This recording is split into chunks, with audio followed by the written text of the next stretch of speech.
What's up, MC Lyte? How you doing? Man, I am great. How are you? I am awesome, man. I'm so excited to see you out here in Funky Town at Dickies Arena for the F.O.R.C.E live tour. And I know the city is looking forward to it. I got a chance to talk to LL a few weeks ago, and he was explaining that this concert is not going to be like a regular concert. Obviously, because we get to see all of our, faves on stage at one time, but you guys are gonna kind of be like doing like mashups, like in between, like everybody gonna be on stage together. Explain to me what it's gonna be looking like. Yeah, you know what? It feels like it's one long mixtape, Yeah. And so far it has landed exactly the way that it should.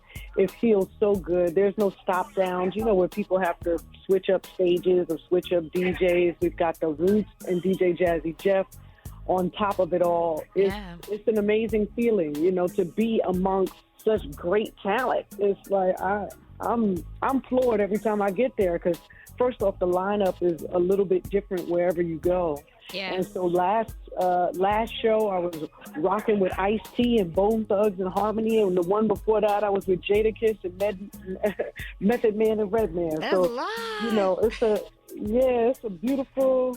It's a beautiful thing. I'm excited. Yeah, I think, we're still celebrating 50 years of hip-hop, and I think it's so cool. I know you straight from the East Coast, but, to see hip-hop evolve geographically, I think it's so, so cool. I just wanted to hear your thoughts about Texas hip-hop.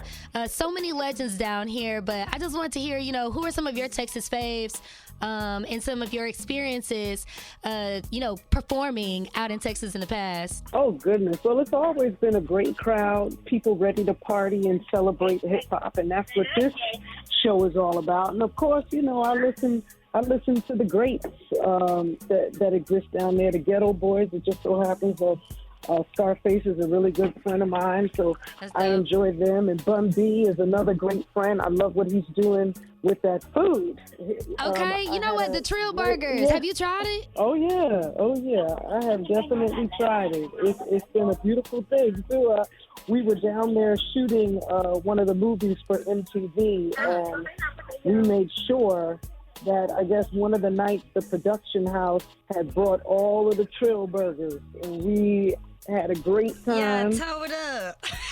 Yeah, tore that thing right up. But I think what I'm most intrigued about right in this very moment is the 22 women rapping out of Houston. Like that's a huge deal. It is phenomenal. One of my favorite artists from down there, Ken the Man, who's kind of been doing underground work for a while, just got signed to Rock Nation, and I'm like, let's go, Ken! Yes. We actually did an interview together, so I had the opportunity to meet Ken the Man. So I'm floored at how many female MCs are out right now and doing their own thing the way that they are choosing to do it. So that's what's most important, is that they're rocking to their own rhythm. Right, especially with you being one of the pioneers of the game, which is just so cool. Would you have ever expected, years down the line, not only to see so many women rapping now, but speaking freely and standing courageously, like on what they have to say. I feel like, during the era, whenever you were coming up, there had to have been some resistance, to being a female rapper. Well, honestly, to tell you the truth, I was too young to be aware of that.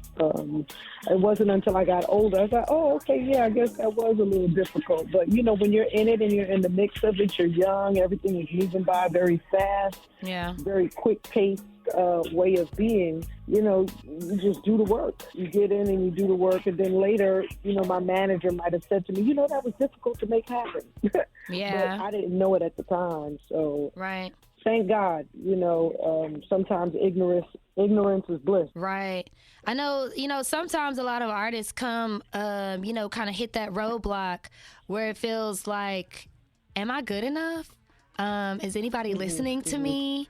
What were some things or some moments, that you can recall when you were trying to figure out, like, am I supposed to be doing this, or like, well, what is this? And again, you were doing it in an era where there weren't a lot of women rapping, so I can only imagine you just being like, I mean, yeah, like, this is what I want to do. Yeah, I think that little hesitation came a little bit later. It was like, okay, what am I supposed to be doing here? It was an album that I did and I thought was, really dope. And, sometimes when you have people involved with the record label, they can make a decision that can really change your entire program. And what I mean by that is I had a few songs on the last album that I did with a major record label, or the label I was signed with forever, I should say that. Mm-hmm. And one of the guys that worked for the label was like, Lyte's album, it's not street enough. And the truth is, it encompassed everything. I had Beanie Man on it. Yeah. I had Missy producing. I had Nicole Ray singing. I had Total on it. I had LL on it. It was a great record. Yeah. But lots of times, people who work at the record label want to see you in a certain light. And if you're not able to capture that, they're like, okay, let's go in and do a whole new album. And I was like, what? Do a whole new album? Like, okay, I got to switch up my game.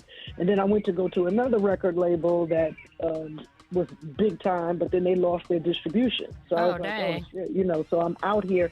And then that was the moment. It was like, okay, do I really want to continue with this? Like, what's my next move going to be? And so one thing I didn't do, and it's important for everybody to know this, whatever it is that you're after in life, if it's in journalism, if it's in radio, if it's in TV, if it's in music, you can't give up. You got to be in it for the right reasons, which means you're in it for more than just money. Then it shouldn't be a problem for you to stay in it when it looks like it's not going well. But I call on God and I call on my faith to come into play, because once you know that you're capable of doing it, then you just got to know that he's going to give you the opportunity. Nah, for real. And I think you hit it on the nail. Intention is everything. Intention is everything. Mm-hmm. And I talk to people about that all the time. Like, this is not an industry you just jump into. Like, I would love to say that I chose this industry, but it definitely chose me. And, it definitely chose me, and you roll with the punches, and I love it here. I wanted to also just, speak really quickly on, like, individuality, especially in today where so many people are, it's like kind of half and half. Like, half the people in the world can't think for themselves and just want to follow trends. And then we have another, handful of people that are willing to step out and be leaders.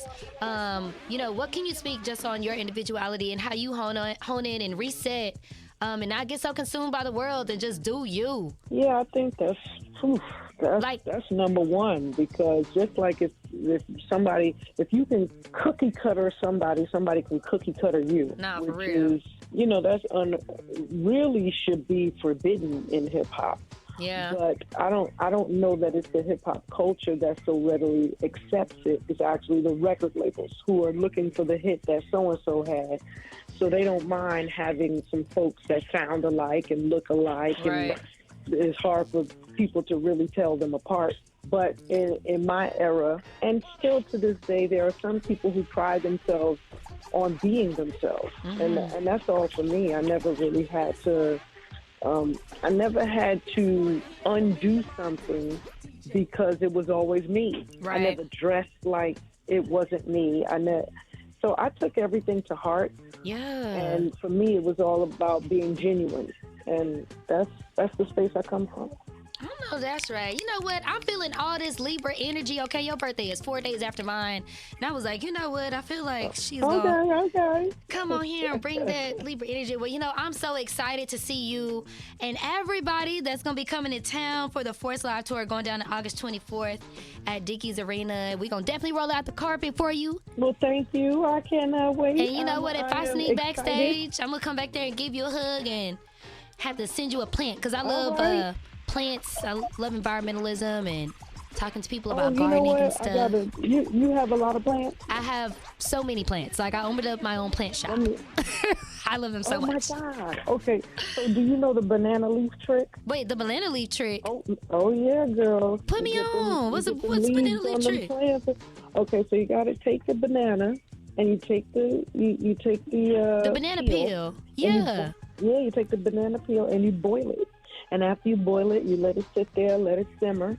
Then you take the liquid from it and you put it in a jar and you just let it sit and cool off. And once it's all cool, then you can slowly add it to your plant. So add it to the water that you put in your plant, and it makes the leaves very strong and vibrant, keeps it growing. It's unbelievable. My mom does it to her plants, and it's the better choice if you're into eggs, because people use eggs, right, and eggshells.